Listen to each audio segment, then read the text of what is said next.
All right.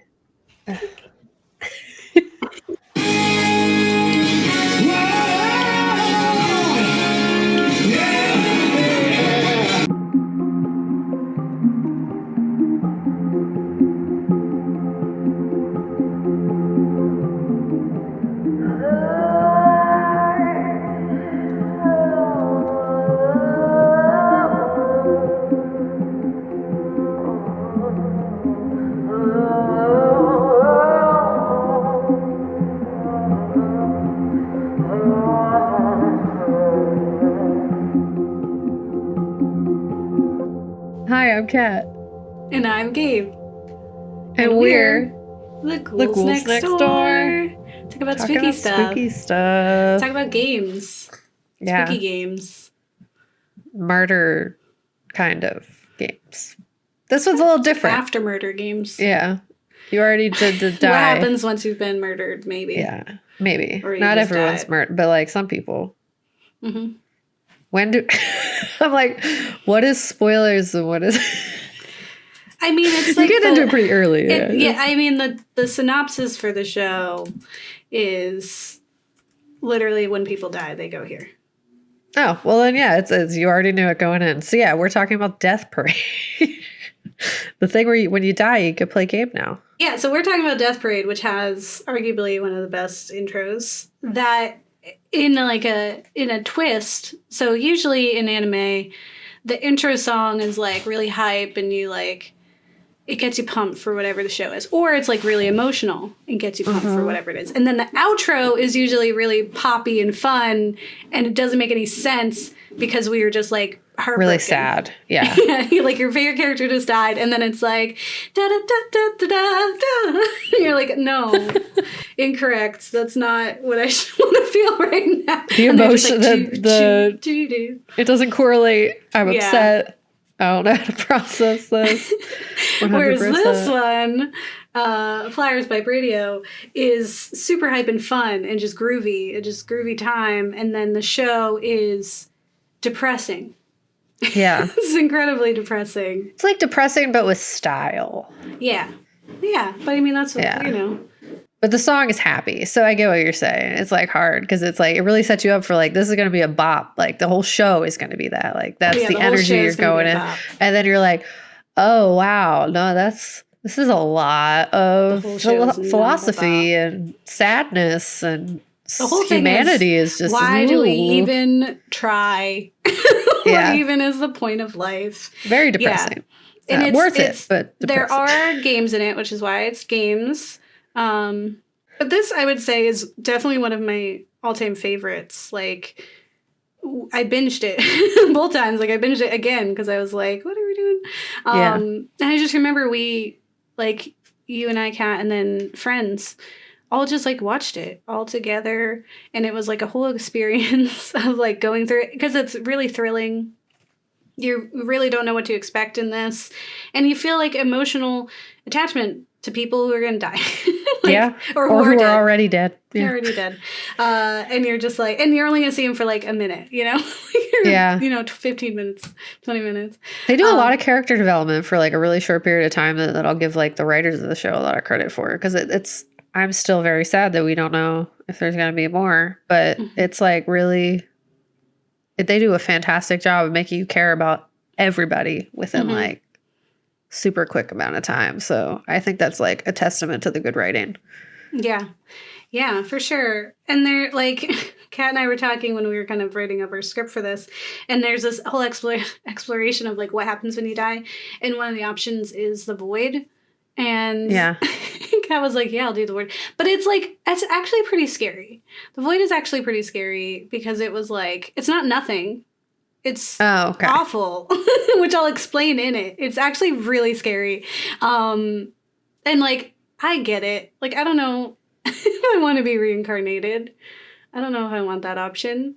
It's just the human experience is so hard that it's like, well, I want to again, but in a whole different time now. You know? I don't even remember that I just did this. Yeah, like you don't carry any of the lessons with you. It doesn't get any easier. You just kind of in an endless cycle of pain and chaos. And for what? Why are those the options? Yeah. If we die and this is like what it was, like this is the one that is real, I'm gonna be mad. I'm gonna be mad. I'm so upset. Like, yeah, really? it's kind of like that whole, like, if this has been a simulation the whole time, it's like, who's in charge of mine? Yeah. Like, why? But I mean, like, what theirs, it wasn't a simulation. I know. They It's live just real like more so lives. it's like, I feel like it's a similar line of thinking, or maybe I'm just like trying to connect dots, but it's weird. I don't know. Yeah, I mean, yeah, I just think if like the way that they do it, like why are they in charge? Yeah, who Who's decides? in charge of them? Who's in charge of the in charge? Yeah. Well, I guess it's like we'll talk about it too. Is like a Good Place, and there's like similar themes in there, but like that whole idea of like the people who are in charge are also like Flawed. not perfect. Yeah, Yeah. yeah, and also have some problems. So like, ain't nobody should be over anybody.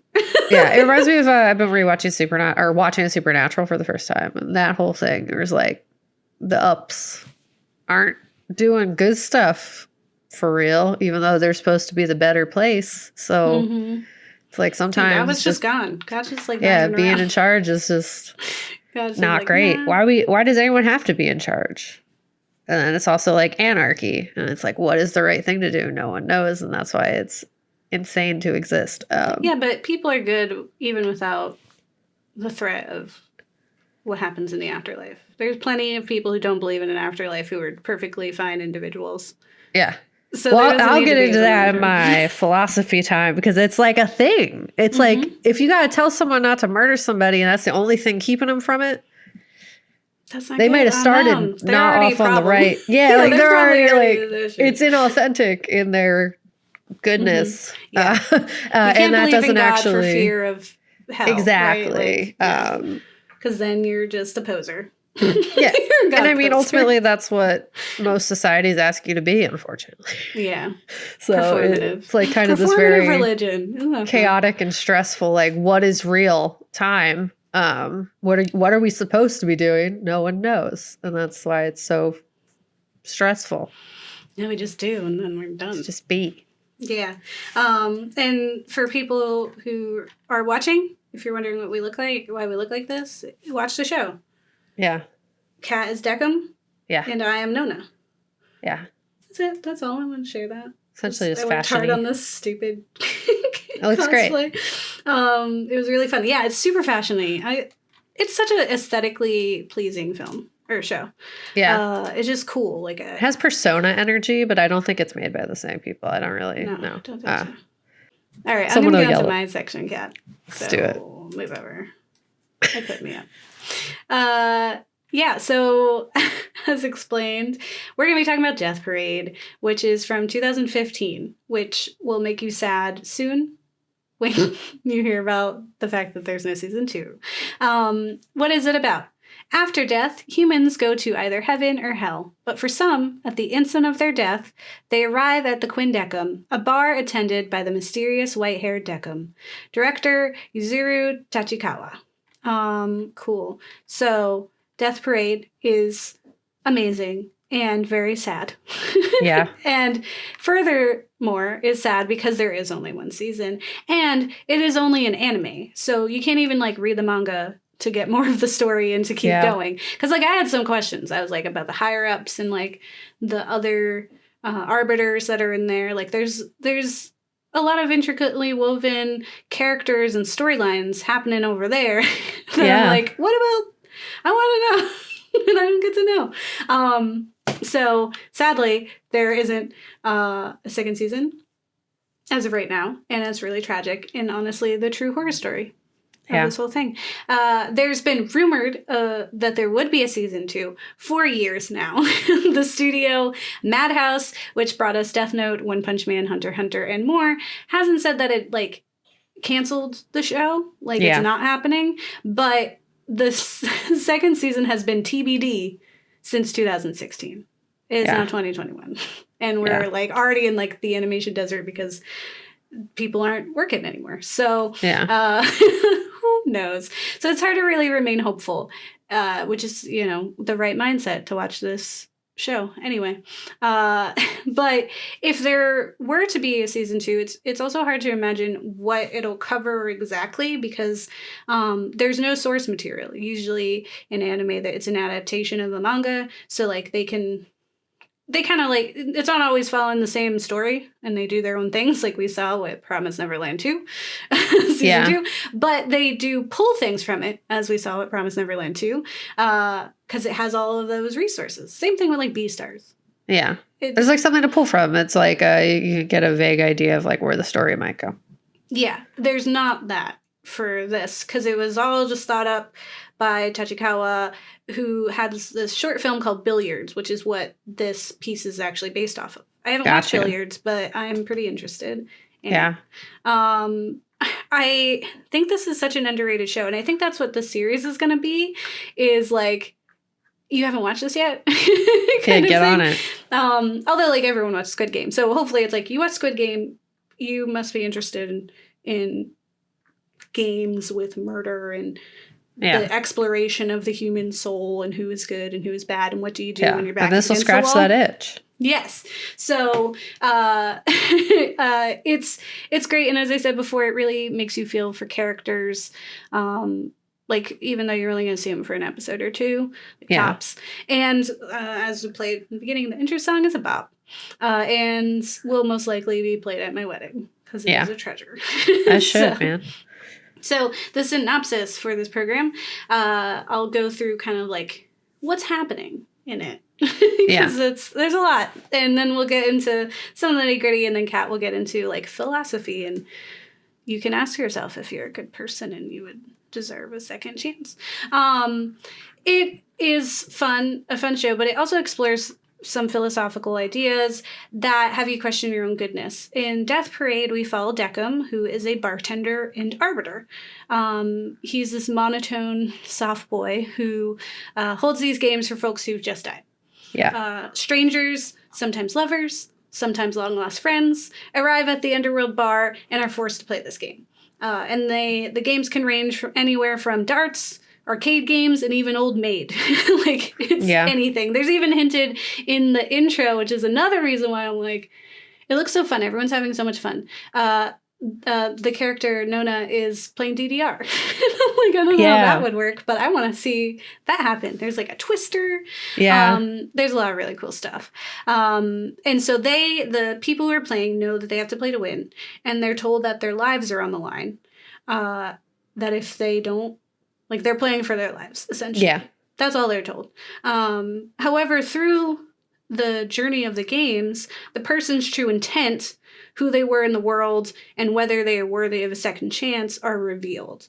Throughout the game, like, tensions are running high, and you really don't know what to expect, because they don't know what to expect. You're just meeting these characters for the first time. The show does a really great job of skewing our expectations of what is good, and really makes you ask the question of, like, what would you do to survive? Which is kind of the thesis for this series that we're doing. But the truth is, there is no heaven or hell that these people are going to. The participants are already dead. They're not gonna die at the end of the game. It's already happened. And they don't remember that they've died, or what happens before the elevator doors open on Quindecum. The games do put their quote-unquote lives at risk, however, because even though there's no heaven or hell, there is the option of reincarnation or the eternal void. And you might be thinking, I never asked to be alive once. Why would I want to be alive again? And I get it. But the alternative, the void, is not only endless nothing, it's actually a place where you are just a soul without a body, forced to exist forever with only your sadness and pain and anger to keep you company. Like, you're literally just all these awful emotions for eternity.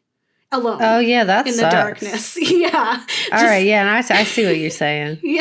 So it's like that, or like, you have to do it again, which arguably both are not great. Like, they're like, you got to go over again. But these characters, through their exploration, tend to want to start over. The problem here is, like, people don't remember that stuff. You're not gonna I don't remember if I had a past life. I don't remember it, so it's not helping me be a better person right now. Yeah, you still have to like deal with the reality of what being a people is. Yeah, I had to start from scratch, and be this person. So does everyone else. But it really, it sounded horrific to me, and worse than hell in some ways.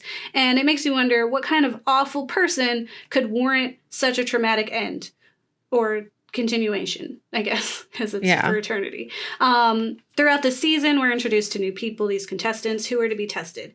We only get an episode or two tops with them, and over the course of whatever game they're playing, we see pieces of who they were emerge. Each person, like people are to be, are complex. Yeah. They have lived in a full life until their death. Even if it was short, they lived it. It's full of life and experiences. They all have regrets. They all have people that they miss. They all have secrets. And they all want to continue living to some degree. Like, all of them wish that they could change something, or they want to go back for someone, or... Yeah. They care about others. And it's really thrilling, because you're guessing... whether these characters are reliable, what kind of life they led, will the darkest parts of their soul send them to the void. And I really love the flow and the exploration of morality in the show, but this part, specifically this idea of the darkness of the soul, didn't sit well with me. Yeah. So let's get into the nuts and bolts of how one's morality is judged and their fate decided in Quindecim. So... we're entering Spoiler Central. Spoiler Central, train, leaving. So go watch the show. It's 12 episodes. It's on Hulu and Funimation. So super quick. And each episode's like 20 minutes. So watch it. Although it is weird to watch. The voice actors are really different when you're going sub to dub, just so you know. Yeah. But what you gotta do, but go watch it, pause, and then come back. So let's talk about the problem with Arbiters. So Arbiters, like Decim, are beings that are human-like in appearance, that host and manage the games. They're like a GM in an RPG, where they set up a scenario, they generate challenges, and they calculate your outcomes from a distance of the playing, right? Like, they're not telling the story. They're simply helping the participants navigate the world to get to the story's end. And the Arbiters have 3 rules. There's a 4th one that gets later revealed because of consequences, because of situations. But the 3 fundamental rules that supposedly exist for them are kind of like... Asimov's laws for the robots, right? Where, so that they don't get out of line. It's kind of like that, like, stick to your job. So number 1 is Arbiters cannot quit making judgments, for that is the reason why they exist. So what is my purpose? To serve butter.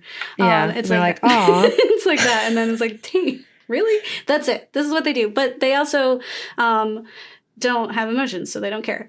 Number 2, Arbiters cannot experience death, for that would bring them too close to being human.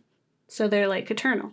3, Arbiters cannot feel emotion, for they are merely puppets.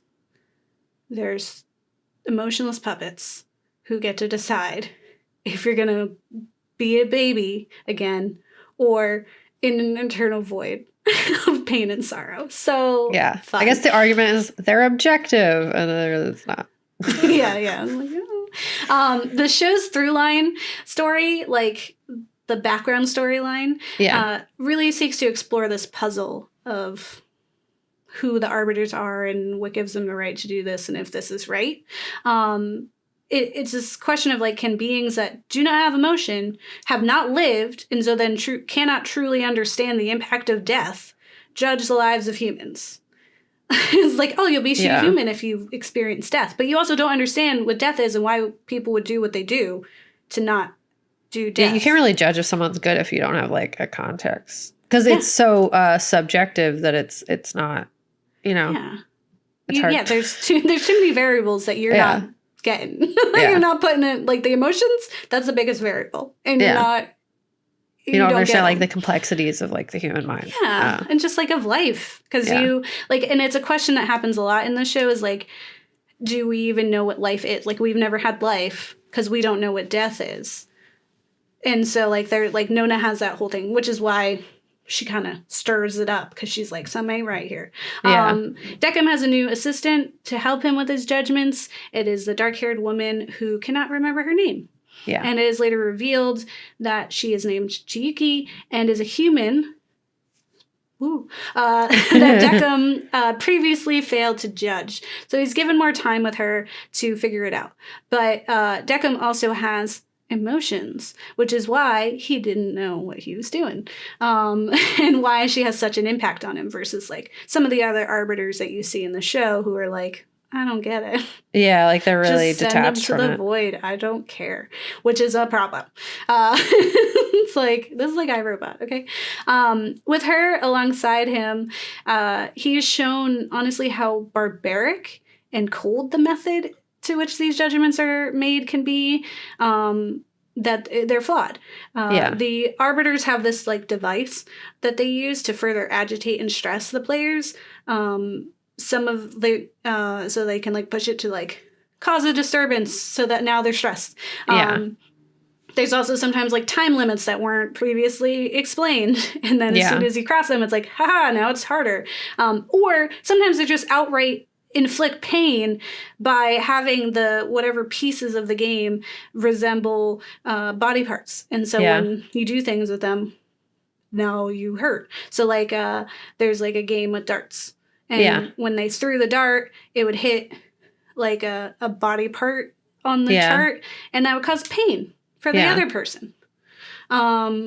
Which is just in all of that, like the agitation and the like behind the scenes pulling of all these strings are with the intent to bring out the darkness of the soul so they can judge the human's true nature. Which is stupid.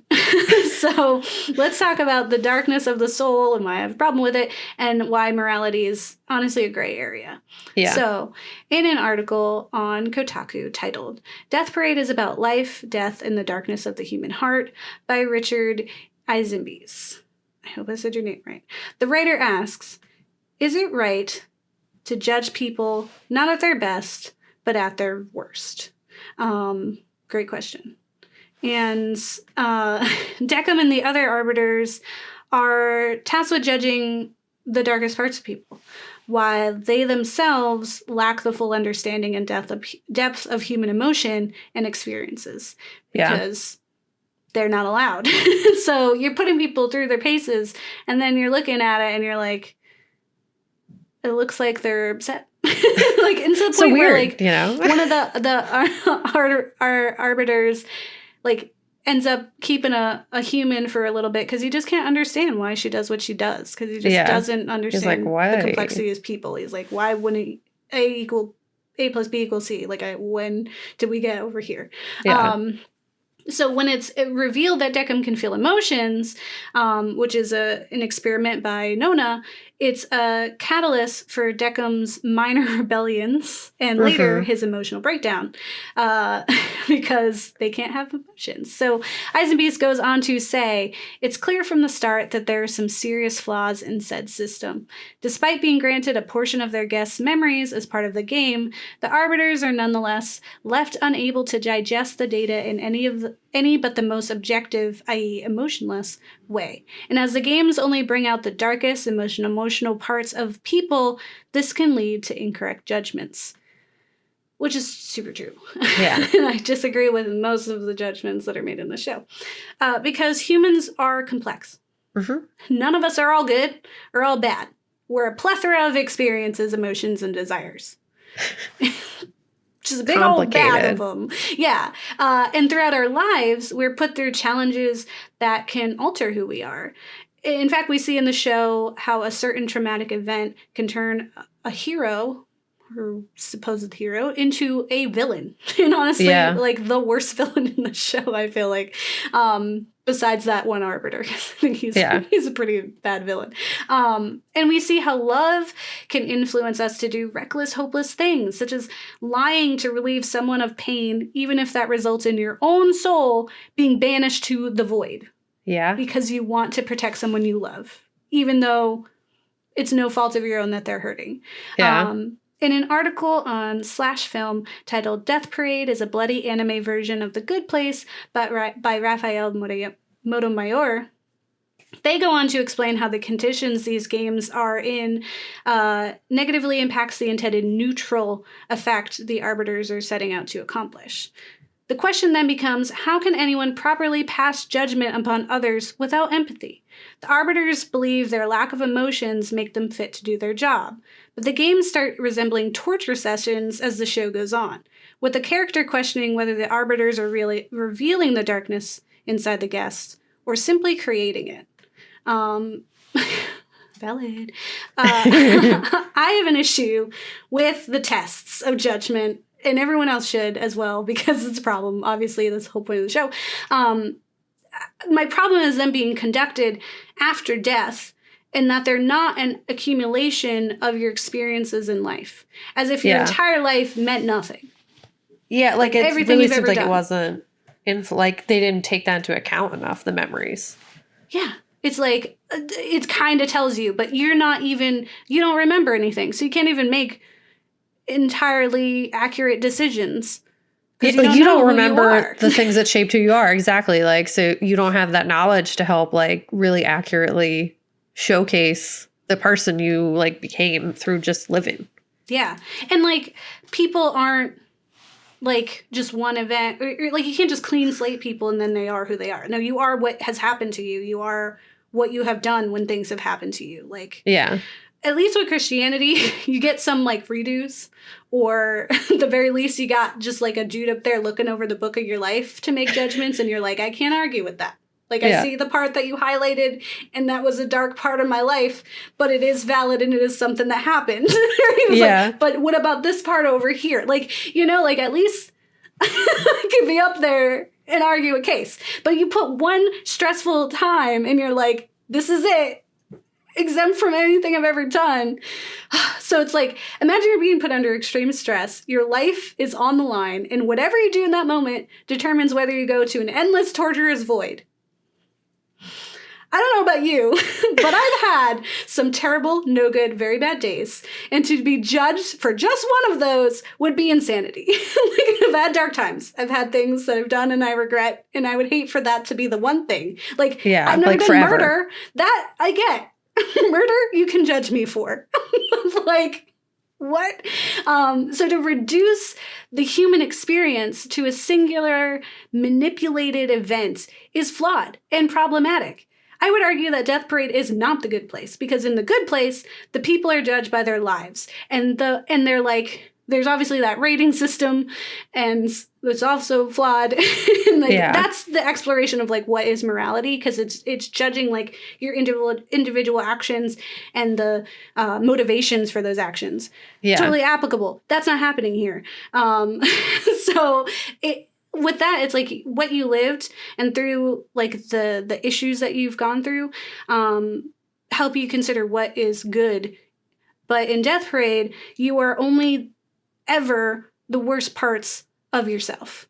Yeah. So Motomayor in that article goes on in their piece to say, despite your actions, the show's ultimate question isn't about reward for living a good life or punishments for the sins we commit. Instead, it's a show about the question of, is life worth living?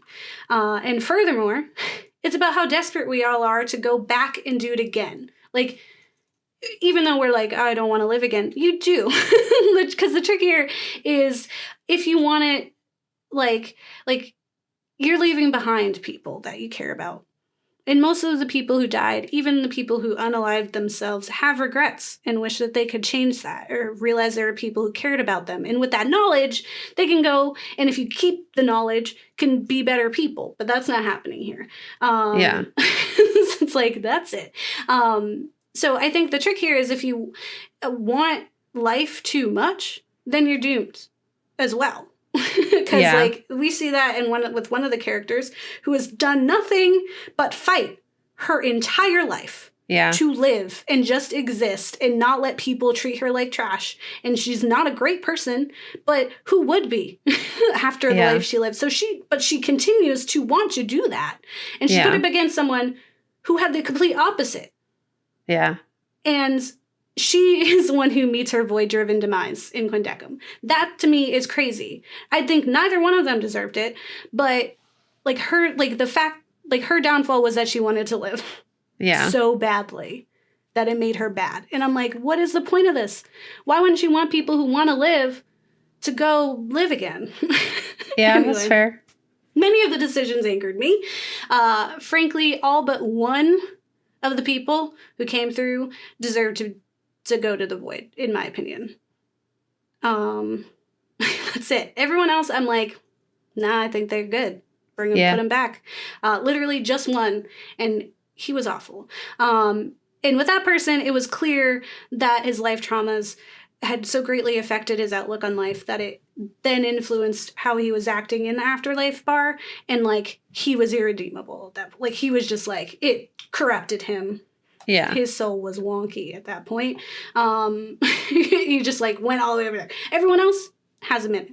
I think like it's. On the surface, obviously, the Arbiters are missing out on human emotion, but there's also this they're missing out on human connection as well. Like, they're missing out on, like, what other people mean to us, and that we're not solitary beings. Like, we saw what happens when you're solitary and you're not looking at the people around you. That was the first unalive person we got. Like, and so it's like, they're missing so much of the human experience by just not having any of it.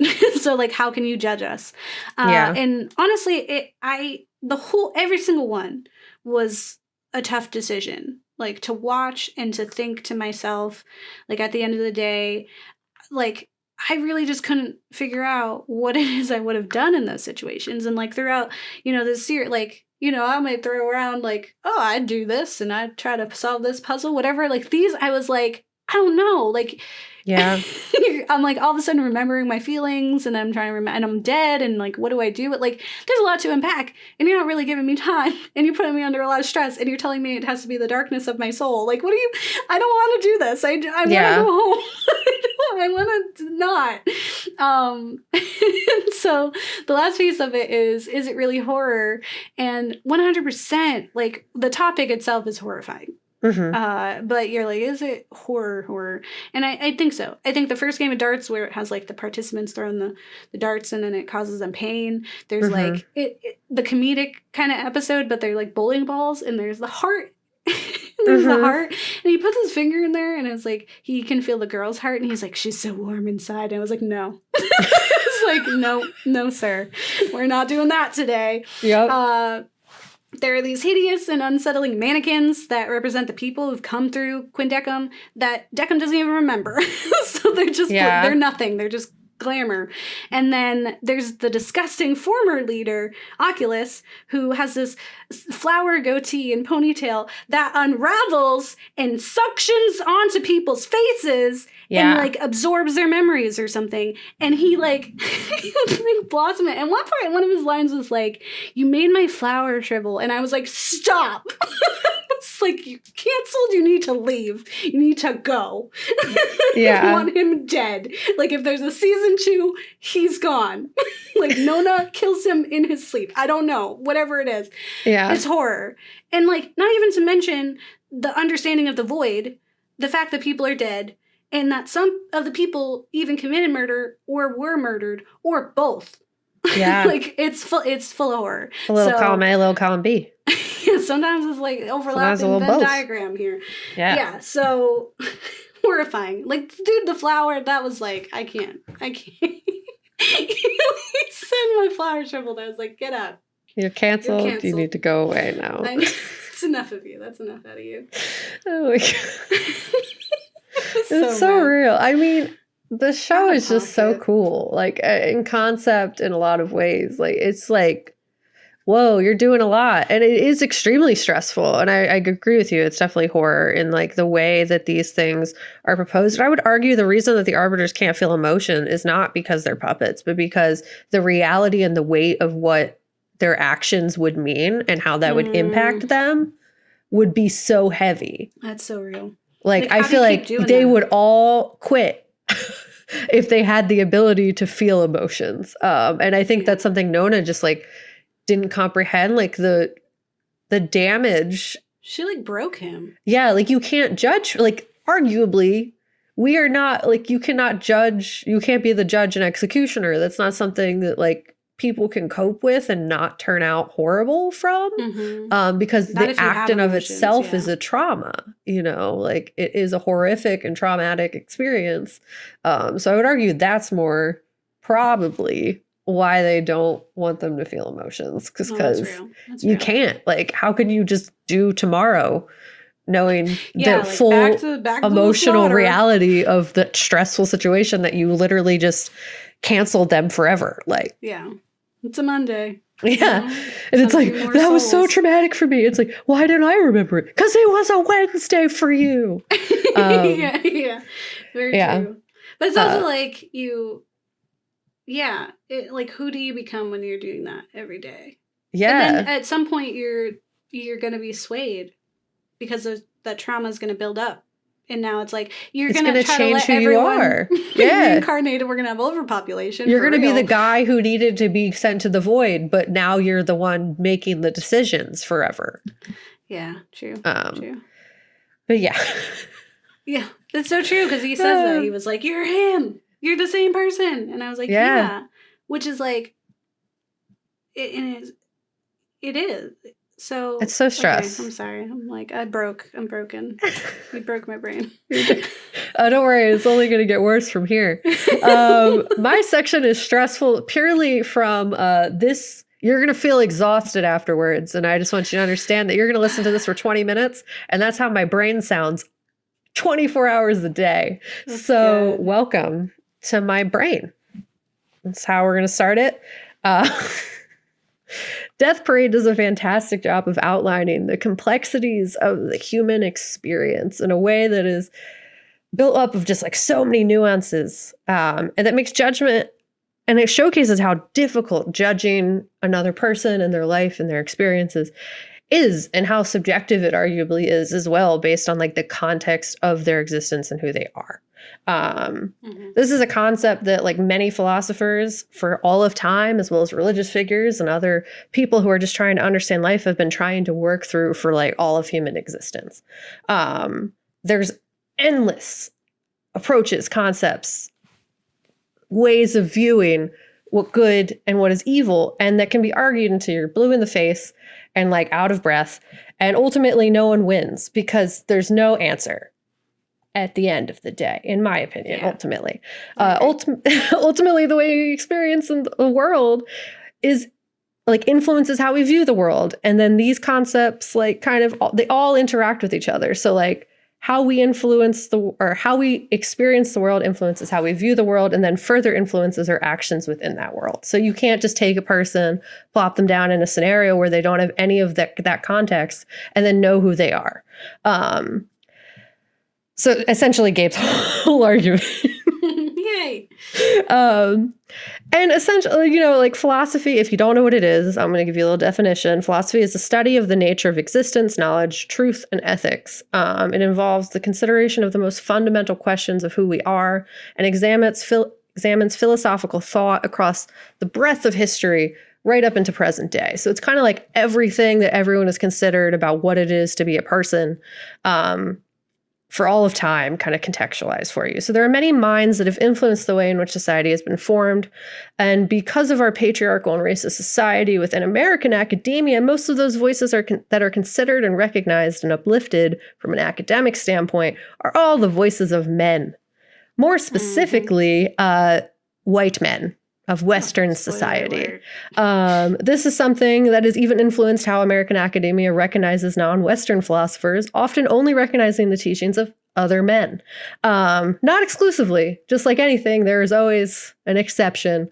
But when you Google the word philosopher, it shows a very long list of just Western European men.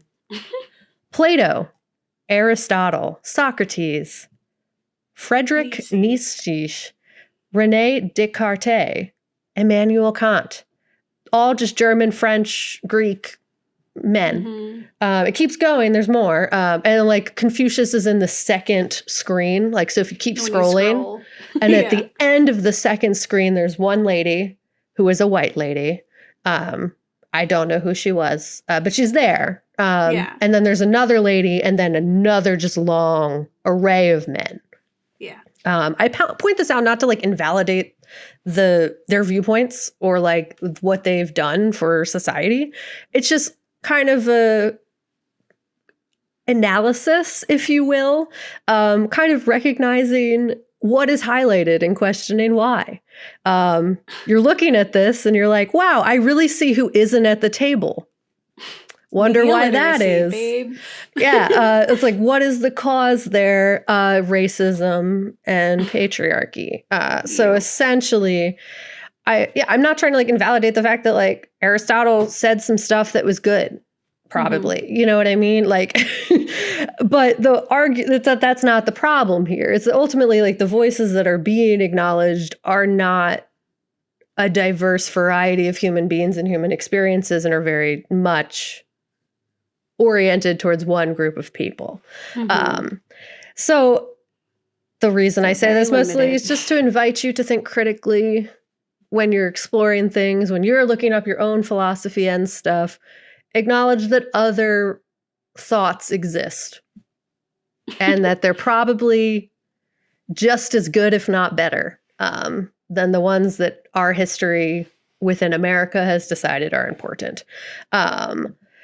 And essentially, philosophy is a fantastic way, and it's a tool for finding new ways of thinking, as well as like to justify and solidify old ways of thinking. So there's good and danger associated with this kind of exploration of thought.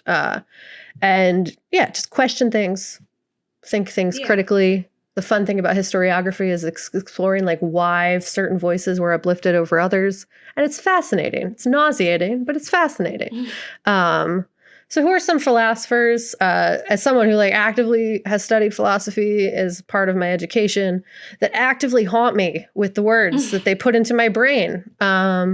One that really impacted me in my early 20s was the Lao Tzu, specifically the book The Tao Te Ching, or The Way. This book is described by worldhistory.org as an anti-authoritarian treatise, which posits that the way of virtue lies in non-action, through a recognition of the natural universal force known as the Tao. The Tao flows without effort, and like water, goes where it will without striving, and affects change and growth. To be virtuous within this, one should emulate the Tao and engage in non-action, not forcing or an effect or an outcome. Human-made laws, it claims, cannot make one virtuous and cannot contribute to good behavior, inner peace, or empathy with others because they are not in tune with nature. It is only by recognizing the Tao that one's connection to it and all things that they may achieve these goals. And this hit me for a lot of reasons. I have the book over here. It's pretty. I learned about it. I have it too.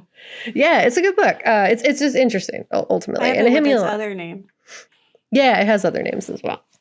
So it hit me in a lot of ways, both from the standpoint of recognizing the ways in which action and inaction can both simultaneously have lasting and devastating consequences, as well as the understanding of the ways in which the society I personally live in actively disobeys that line of thinking that is outlined in the book. The American system is built upon superimposing a universal morality that deems someone a good person by their ability to function within the society that is capitalistically productive and structurally obedient to certain laws. In many ways, a very authoritarian method of upholding certain values that ultimately doesn't encourage really internal growth at all, and instead encourages complacency and obedience to this set of laws that have been outlined by upper society. In essence, this obsession with presenting yourself as what society would consider a good person outweighs the actual like work that it would take to authentically be one. And that this in many ways has shifted like my value system from prioritizing the meeting of other people's expectations of who I should be within the society, to upholding like what is authentically important to like me. And it also is why I find it really hard to reconcile like pursuits that are for like inauthentic or like rather unnatural things like money. things. Like there was another aspect of the book that also really stuck with me, and how it approached to like taking new information and ways of thinking, which after like learning about this, I was like, wow, that's like my whole vibe. And I forgot that this was probably why. So there's a section of the book that kind of goes through like the different ways of thinking, and it's yield and overcome. One cannot fully listen to another person's views if one is full of one's own. Yielding to another encourages personal growth. Bend and become straight. One cannot reach an accord with someone else if one is unwilling to compromise, and one cannot correct bad behavior if one is unable to accept criticism.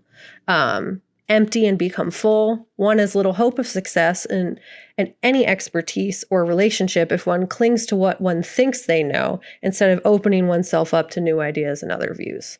Essentially just recognizing and embracing the natural flow of change and adaptability, recognizing the ways in which like I will always have room to grow. Like I ain't that cool. You know what I mean? Like I am actively always aware that there are things I don't know and that I need to know, and I need to be remain open to that. So it's like, that's kind of cool. It's like, wow, I learned something in school. Yeah. It's fun.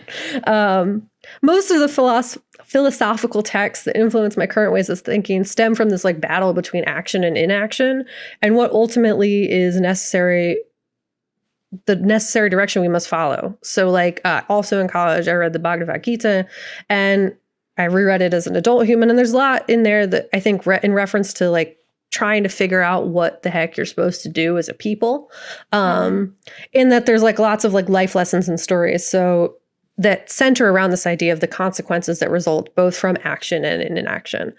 Specifically in the Gita, there's the story of Arjuna, and I'm going to very simply outline it. It's a very long book with lots of complex things going on. I can by no means summarize it within like a few seconds. But Arjuna is going through this dilemma of like kind of, should he fight in this war that ultimately result in him having to murder his friends and family because he's on this other side? And there's this obviously like a lot more going on, but Arjuna's dilemma for me kind of outlines the dilemmas many humans face when it comes to trying to find the right thing to do in a difficult situation. In that there are many different kinds of humans, some that will just act without thinking, others that, only act with emotions, or kind of fail to act at all from this like endless hesitation or apathy.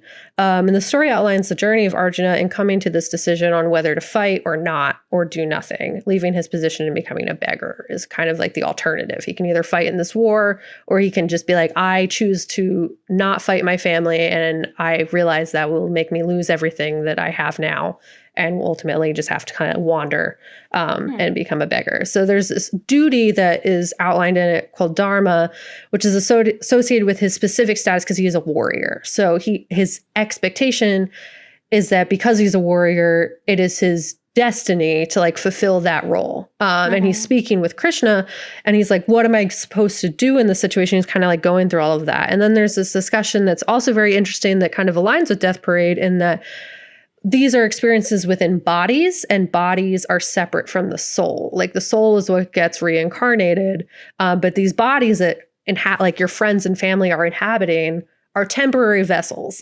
So in murdering them, like you're just sending them to their next area of reincarnation, So like, these are just flesh prisons, and ultimately like you have to fulfill your duty or your dharma, because that's like what you're supposed to, that's how you like live a fulfilling life. And then there was this whole discussion throughout, like in his dilemma, that it's basically the fact that he is having a dilemma is what makes him a virtuous person. The fact he's thinking through this from multiple ways, that he's remaining open to other scenarios, and it's like outlining that like he understands there is an impact here that will ultimately influence like him as a person and like how he views the world. And there's lots of implications of the directions that his actions could take that are stressful. And like that in of itself makes him virtuous. And ultimately in like trying to explain this, like, cause it's a part of the basis of Hinduism is like that these are situations that like obviously not everyone's going to have to fight their family in a war. That's not a scenario, but like the message from it is something that like can be taken into like everyday life.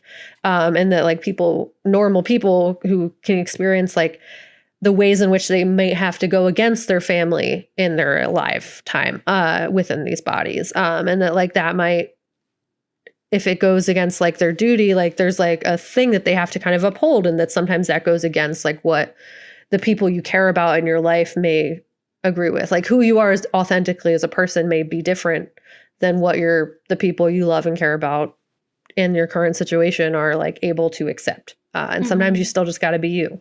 At least that's like my interpretation. And there are many ways that these lines of thinking kind of like between the Bhagavad Gita and the Tao Te Ching both contrast as well as overlap. There's like this understanding of remaining open and able to learn and explore different lines of thinking, as well as this like conflict between existing within the flow of nature and existing within your line of duty to others, and whatever your true purpose or arguably like destiny is. That broke my brain, I think, in college. Because I was like, which is more important? Your duty or like the flow of like, yeah, like the people you care about, or just like the flow of like what you're authentically supposed to do? Like what is the answer though? Because that's arguably like, from a neurodivergent end, like I use school as a way to contextualize the world, specifically in learning about philosophy and like history. It was like my understanding of what people were, because I just endlessly don't understand them. So at the end of this, I was like, well, okay, this is a lot of information. I have all this information. What the heck do I do? The answer is I don't know. And it haunts me. There are obviously countless ways to explore the world and our impact on it. And there are countless ways of thought to act as a means of rationalizing the human experience that confuse me endlessly. And I find myself in a similar conundrum as Chidi from The Good Place. Put the peeps in the chili pot and add the M&Ms. You put the peeps in the chili pot, it makes it taste bad. The actual ethical system that you should all follow is nihilism. The world is empty. There is no point to anything, and you're just gonna die. So do whatever. Chidi is someone who is overwhelmingly knowledgeable of ethics, and often this ends up causing him to obsess over these things, which is something I relate to. And it goes to the point where it's like, even his most insignificant actions, he's evaluating them on whether or not they're ethical, such as like telling his friend that he liked his boots, but then admitting later, like, this has haunted me. I didn't actually like your boots. I'm so sorry. And it just like, this show like makes him this comical character of like how overwhelmed he is. And it's just like, nah, though, but I get it. And it's obvious it keeps him from success. And like, that's the whole thing. If you relate it back to Arjuna's dilemma, it's like, while exploring all the possible outcomes of your actions, there can be ways that there's like a positive, but also like, and leading you to live a more thoughtful experience. But also if you're doing that to the point where you make yourself sick, it's less productive, you know? But as someone whose brain actively operates in a very similarly exhausting fashion, I really get it. I am overwhelmed constantly by all the possible outcomes and implications of every breath I take, that it's sometimes hard to breathe at all. Essentially, the weight of existence being that there are no good choices to make, and both action and inaction have lasting consequences that extend past our conscious understanding of ourselves, and that the complexities of the human emotions are very difficult or nearly impossible to predict. Humans, in all their chaotic glory, will endlessly surprise me, probably surprise other people as well, in the ways that they act in ways that are either inauthentic to their true intentions or feelings, be them compassionate or cruel. Like, they all do things and you're like, wait, why, what? All the information I had up until this point gave me plausible, like I could think that this is going to be the thing that happens, and then that's not the thing that happens. And it just doesn't make sense to me. ultimately creating this endless cycle where you just feel caught off guard and you just don't know what's happening. From a neurodivergence perspective, the exploring of philosophy and the human experience is as fascinating as it is nauseating. The process of existing in relation to other human beings is something I find endlessly confusing, and I'm often left dumbfounded when an interaction that I've practiced 17 times alone in my room doesn't go as planned. The endless mental math that goes on in my head where I weigh all the possible reasons someone has for not responding to a message I sent them consumes all my waking hours. There's a somewhat constant hum of my subconscious outlining every and all possible interactions I've ever had with a person that could cause them to be mad at me, equally crippled by the reality that there are factors that exist completely external to myself that could influence their lack of a response. That person could be in the hospital right now, and they now have 1,200 messages from me where I've started with hey and ended with, sorry for that one time I forgot I got you the wrong chips. I should have known what your favorite chips were. I'm a failure of a friend. Please forgiveness, thoughtless action, and I will try to do better in the future. Ultimately, existence and the figuring out what the right thing to do is really complicated, like always, and really hard. And the fact that the path to this experience is endless, exchange of energy that in nourishing one area leaves another unfed, ultimately at all moments resulting in unexpected consequences or harm to everything around me until I stop breathing. And honestly, maybe long after that sometimes makes my brain want to explode. And I have the capacity to be wrong almost all the time. And at the end of the day, my suggestion for sanity, after all this philosophy time, is to forgive yourself a little bit. Forgive yourself a little bit, because you try to do what's best for what your heart tells you is right. But you got to be willing to understand and accept when it's not, and learn from those moments and try to do better tomorrow. But it's hard to be people, and we don't know what happens when we're gone. We have no clue. There's no way to know. Yeah, and it's you hard. can't live for that. You can't live for what could possibly be at the ends of now. Like, for sure we have now. Yeah. You know for sure we have today. So do your best today. That's why do everything your best tomorrow. That's like about enlightenment is like be present in the moment. Mindfulness, be present in the moment, because that's all you can really do.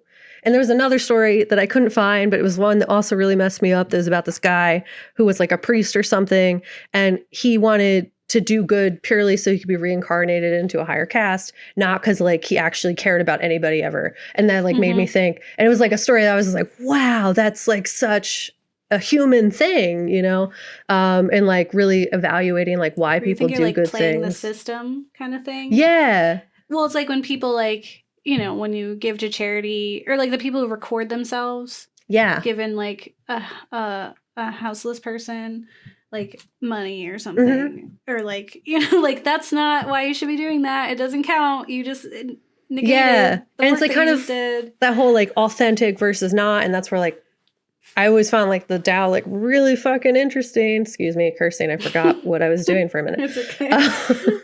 Just found it really interesting because it's literally that. It's like you need to be authentic to like the natural version of yourself, so that like if you're going to do good stuff, you can't just say like murder isn't allowed, because then no one's not murdering for a good reason. You know what I mean? Yeah. I said that in a really wild way, but I think you understood what I meant. Yeah.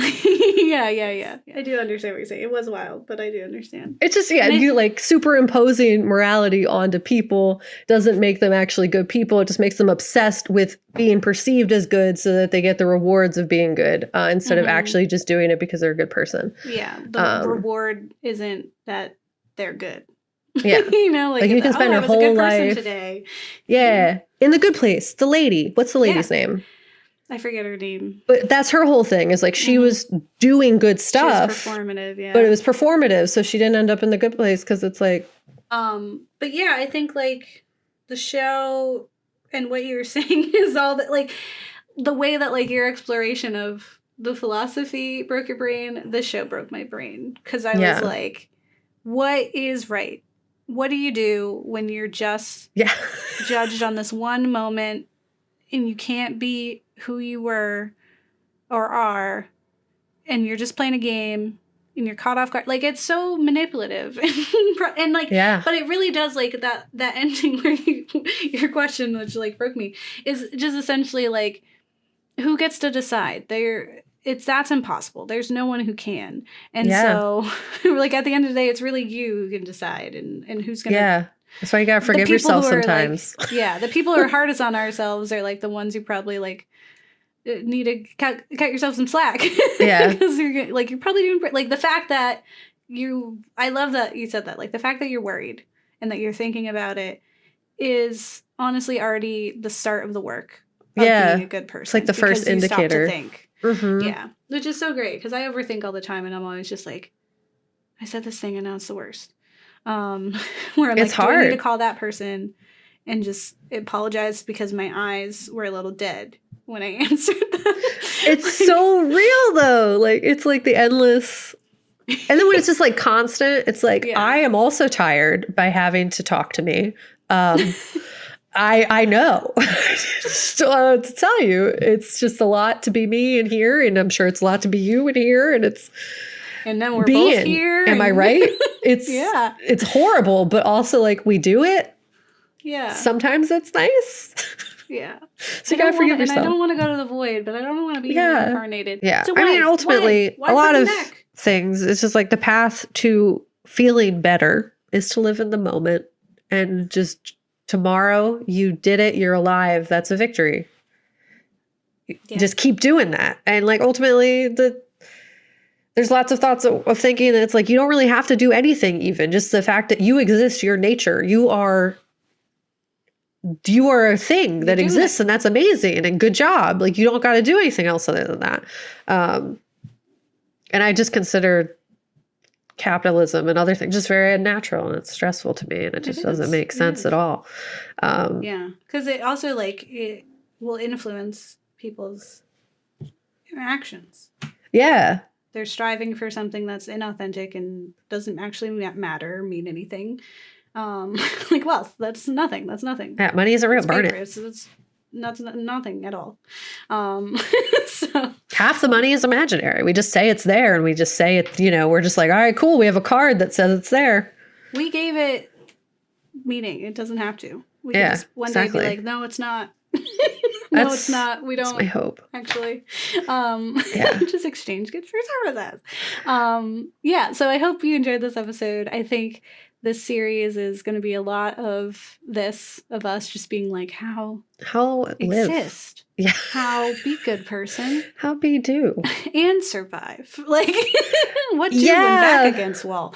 Like, it's going to be that the whole time. So that's the human experience, I guess. How be a good person and still live, though. Yeah, I'll be. Even in not murder games, just how tomorrow just, go straight up life. Just go be, and how not like on just a regular Monday through an action actively harm people. Like, what do you do? What does anyone do ever? We're all just trying, and I think that's the thing. Is everyone needs to cut each other some slack too, because we're all just trying to live. Yeah. And if we could do that, and will ourselves to bend. Every thought that's negative that anyone could have ever had about me, I also have in my brain doing it myself.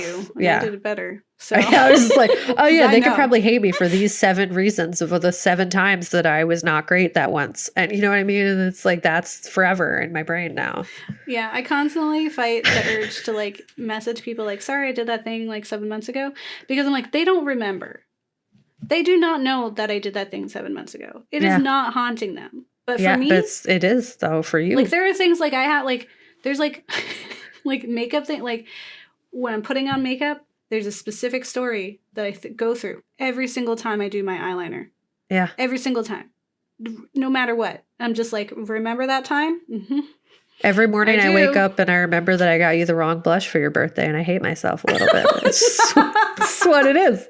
I was like, is it thoughtless because I still got it? I got her something, but then also it was the wrong one. And then that's thoughtless because then it should have been the right one because she told me the right one. And if I cared, I would have done it. You know what I mean? It's just that. I'm wearing the blush you got me. That's good. I'm doing it.